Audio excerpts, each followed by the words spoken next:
Welcome to the Genius Factory. Enjoy the video. In this video, I will explain how to make a CMS in Webflow.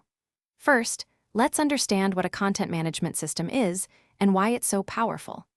Webflow's CMS allows you to structure and manage your website content visually without writing any code.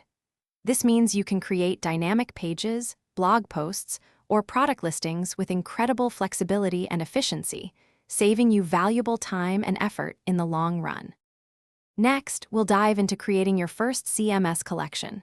Think of a collection as a database for a specific content type, like blog posts or team members. You'll define the fields for each item, such as a title, main image, or body text. Webflow offers over 10 different field types, ensuring you can capture all necessary information for your dynamic content. This structured approach makes content entry straightforward. Now for the exciting part: connecting your CMS content to your website's design. You'll use collection lists to display multiple items from a collection, like a grid of blog posts. Then, you'll link individual design elements, such as a heading or an image, directly to your CMS fields.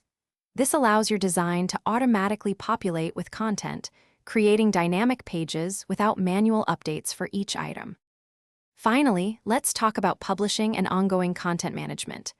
Once your collections and designs are set up, adding new content is simple through the Webflow editor. You can publish updates with just one click, making your dynamic content live instantly. This empowers you, or your clients, to easily maintain and grow the website's content without needing to touch the design or code, offering complete control. Thanks for watching. If you found this helpful, don't forget to like and subscribe.